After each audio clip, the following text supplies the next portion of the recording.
The NBA All-Star Game is in the rearview mirror, and we are looking ahead to the second half of the NBA season, aka the beginning of the NBA season for a lot of us fans of the association. Football season just ended, James. We had the Super Bowl a couple weeks ago now.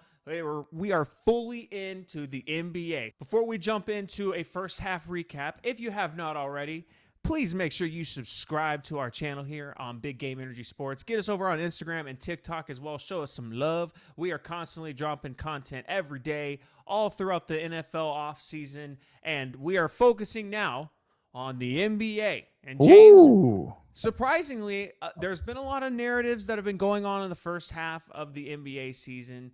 There's tanking. There's Giannis. Will he stay? Will he go? James, what was the biggest storyline for the first half of the NBA season in your eyes? Yeah, no, and I'm gonna just say it right now. If you would tell me that the Detroit Pistons had the best record in the NBA, what year would you be thinking? Probably the early 2000s, man. Fear the 2003, Fro, Rasheed 2004. Wallace, Chauncey Billups, those guys. Ben Wallace, yeah, man. Tayshaun Prince, man. For them to be the best overall team in the NBA with a 40-13 record going in the second, you got to give you a round of applause to JB Bickerstaff, who used to be a former Rocket coach. Running this show, as what we've always been waiting for to see is Cade Cunningham being that number one guy. But, what the Pistons have done, just, even bringing in guys that have fallen off, Tobias Harris and Duncan Robinson, guys who just were losing their career when they had some peak.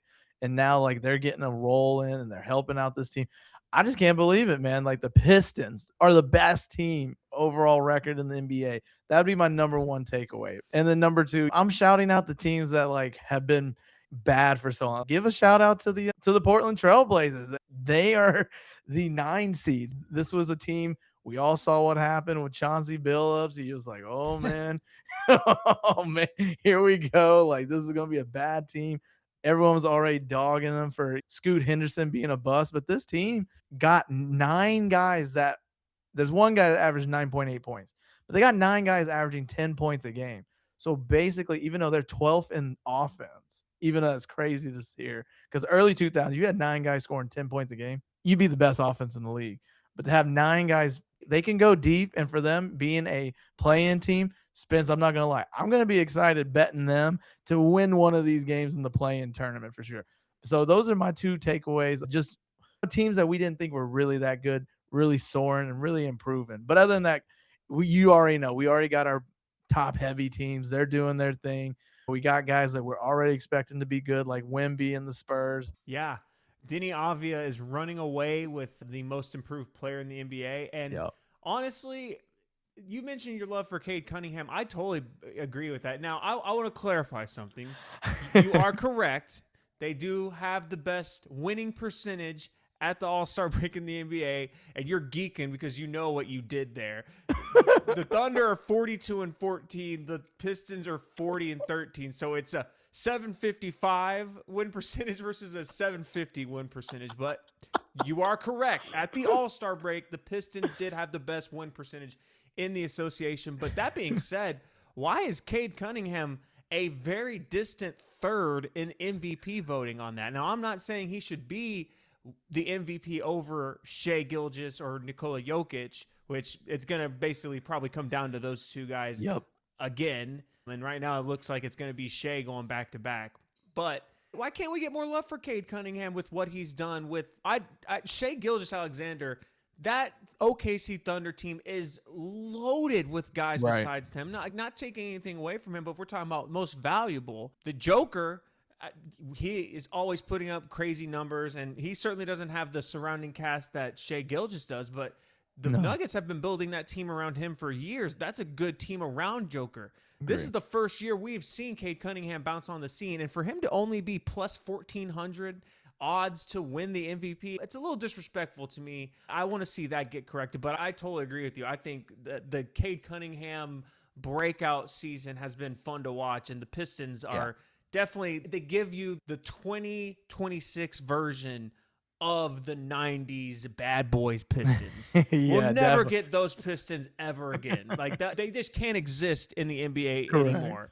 We have a close thing with what the 26 version of that would be with this Heck yeah. this group with the Pistons. So for the West, we mentioned the Thunder flying out. There are several games between them and the Spurs in second place. Before the All-Star break and before they hit a rough stretch of games there, the Thunder were looking like an absolute juggernaut. They were pacing to be the best team of all time, and they've, like I said, since fallen off. But James, that being said, with these weak spots they've shown over these last few, do you see anyone in the West, like the Spurs, like the Nuggets, Rockets, Lakers, Timberwolves, do you see any of these guys having a chance against the Thunder in the postseason?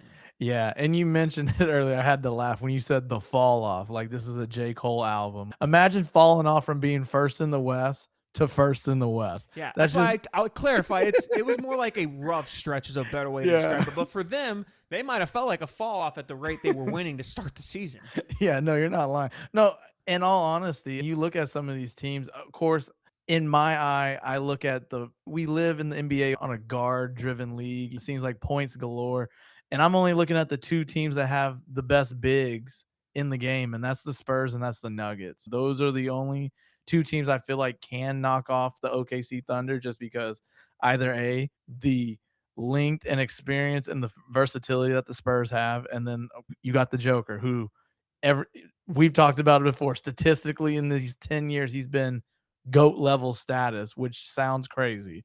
But I will say, if there's anything I'm excited for about the West, because I do think this, and this is me, and we'll dive into the East in a second. No one's going to give the Pistons any credit. It's going to be like last year's Cavaliers, who were the best team. And then, of course, you got to see what happens with the Celtics and Knicks. And then we know possibly whatever's going to happen with Jay's team. I do think whoever comes out of the West wins the finals. I'm just going to discredit the East. We're just not because they're bad. It's just the West is so loaded.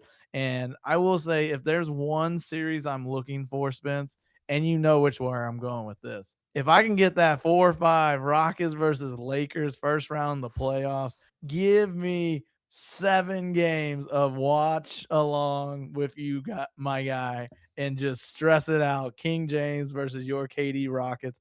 I'm very excited for that. That's me. Another series of KD versus LeBron. Man, haven't we had enough of those?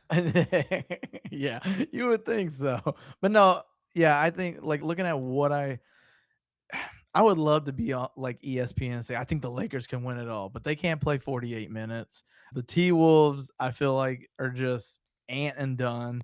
Phoenix is a great story with freaking Dylan Brooks, but I'm really looking at 1, 2, and 3 because I want to believe in the Rockets with the addition of KD. Everyone wants to believe in the addition of KD, but it just seems like Şengün's offense has just fallen off. Of course, we thought by getting KD, maybe he could, he's still a reliable source in scoring points. He's averaging 25 a game. Right now, it just looks like it seems at times the team is struggling, tied 20th in points in offense. This team should be a lot better. When we get to the playoffs defense, their defense is going to be right there. I think they're going to be fine defensively. And of course, playing the Lakers, that would be fun because they can't play 48 minutes. But still, it'll still be fun. Luka, LeBron versus KD. And let me tell you something. If the Rockets match up with the Lakers in the first round, they're going to the second round. The Lakers are how easily? I would take the Rockets in 5. Woo! I'll say that right now in February. Rockets. Don't do that to my GOAT, bro. Don't do that to my GOAT. No, dude. The Lakers are a terrible matchup. For the Rockets, it's a great matchup. The Lakers do not want to see the Rockets. They need a team like the Nuggets to have a chance in the first round. Not that the Rockets are better than the Nuggets, but styles make fights. Yeah. Yep. I don't think the Lakers can hang with the Rockets in a 7-game series. But, okay, so you don't believe in the Rockets, so you're thinking it's Thunder, Spurs, or Nuggets. That's your teams. Yeah, whoever makes it, they'll win. I got to give credit to the Minnesota Timberwolves. I heard what you said just now, and you said they're ant and done. That's like all they got. Man, I really like the sneaky move they made at the deadline, going and getting Ayo Dosunmu. I'm not ever sure if I say his name right. But Ayo the guy from Illinois. Yeah, very good 3-and-D point guard for them. Fills a need. Rudy Gobert. Yes, we know the kind of guy he is. We know the type of player he is. Still someone that is an absolute force down low on the defensive end. And double guy. Yeah, and Julius Randle, look, man, Julius Randle has it in him to clutch up in a playoff series and ball out. It wasn't that long ago the Timberwolves were playing in the conference final. Yeah. It was just, what was that, 2 seasons ago? Mm-hmm. And that's a team, I think, with Anthony Edwards on the court, you always have a chance with him on the court. He is, at minimum, a top 5 player in the league. And honestly, for me at this point, I think I slot him in at 3. I think I'm taking Ant over Luka Doncic. I think I am. I got it. Joker, Shea, and Ant. I think that's my top 3 right now. Hey, no, I agree with you. Ant is explosive. You know what he's going to bring to you every day and night. Good handle, good defense, good mentality, clutch, can shoot. He's got it all. Yeah, he doesn't. He doesn't complain as much as Luka when it comes to like every ticky-tack thing. And of course, you know one thing. Ant is going to tell you how it is. He's trying to bust, you know what. And that's what will happen. And bring your ass. Yeah. And guess what? We got to see them play potentially the Nuggets. It depends. We still got time. We still got a lot of movement. Hell, Spence, from 3 to 6 is 2 games. Yeah. Difference. Now, going to the East, you mentioned Pistons. Most impressive story of the season, in my opinion. We knew the Thunder were going to be good. Pistons coming on, definitely a shocker. Who do you think is the team to beat in the East right now? Yeah, the team for me, I want to say every public bettor is going to say, oh, the best team should be the team to beat. And for me, it comes down to if Jason Tatum's going to play. And if he does, how much action is he going to get? I know they spread all those rumors. But the one guy, and I can't believe I'm saying his name because he's in the East, I would really like to see the Cavs get out of this because I think the Cavs can beat the Knicks. I think the Cavs can beat the Celtics without Jason Tatum. So I'm going to give a chance to James Harden, the Cavs, and Donovan Mitchell. Come on. Matter of fact, Donovan Mitchell, his city, I'm all the way in on the Cavs. I think the Cleveland Cavaliers are going to win the Eastern Conference this season. I think for all the shortcomings in James Harden's career, a city, an environment like Cleveland is the chance for him to finally make the finals. If he would do that with the Cavs this year, even if he's playing the Robin to Spida Mitchell's Batman, I think this is a duo with Spida Mitchell, James Harden. You got Evan Mobley, dunk threat. You have lob threat with Jarrett Allen. This is a team that's loaded, and they were the best team in the East last year with Darius Garland at the point. Sure, they made the move, got James Harden. So you're telling me that same team from last year, right, was on fire. They are now being piloted and quarterbacked by James Harden. Yeah. He's running the show there now. Bro, how can I not pick them? Now, Jason Tatum coming back and being healthy could definitely throw some things for a loop because the Celtics were looking like a potential dynasty before he got hurt. They were going to be a problem for anyone going against them. I think this has got to be it for James Harden. I think there's been, you know me, I'm a Harden guy. It's been my guy from the days of his Rockets career, and I've defended him online from haters far too long to give up now. This is his chance, and I think he can do it. Now, I also agree with you. I think I've got the Thunder coming out of the West. We talk about some of those teams having a chance against the Thunder. I think the Thunder come out of the West, and I think the Thunder inevitably are going to go back to back. Is that kind of where you're at? Yeah. If anything, and of course, it depends on who they play and when they do. We would love to see Spurs and Thunder Western Conference Finals. If we don't get that, if they play Denver in the Western Conference, I do think that they'll advance. And I don't want to say I feel like the Thunder are like treating this. They know they're good, so we got to find a way to coast. Just get there, and then we'll pick it up another year because these guys are so effing young. I think the Thunder still have this. But I will say, Spence, we talk about this Eastern Conference.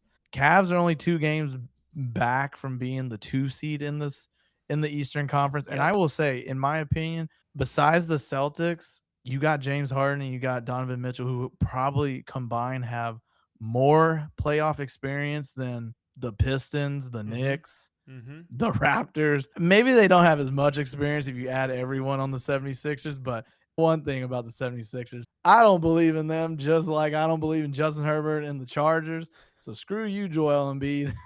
You're not getting far. But I will say a team, and maybe this is 2 years from now, this is looking ahead, the Orlando Magic need to pick it up. They cannot be this pedestrian in my eye. Just being in the 7th seed, I feel like they should be where the Raptors are in my eye. But of course, the fun team will all bet in the play-in tournament if it happens. The Charlotte Hornets, man. Oh yeah, Knipple and LaMelo, man, I can't imagine whatever merchant they're doing out there. Let them sneak in as an 8 seed. That Pistons series could be interesting. We already had fireworks before All-Star Weekend with Isaiah Stewart and that whole team. Give me Hornets versus Pistons. That would be the first time in like a decade the 1 versus 8 in the Eastern Conference had a narrative worth watching. That is normally a snooze fest. The 8th seed in the East has never been entertaining, ever. Yeah, and this 8 seed would be super entertaining. We get the Hornets for sure. And I will say, shout out Adam Silver for the play-in, giving us a chance there. Yeah, no, I keep just kidding. We are not Adam Silver guys here. No, hell big, just kidding. But y'all let us know in the comments who you got in the second half of the NBA season. Anyone going to threaten the OKC Thunder in the West? And who is going to be the feisty dogs that come out of the East? I'm going with the Cavs, but y'all let us know who you got, and we'll see y'all next time on Big Game Energy.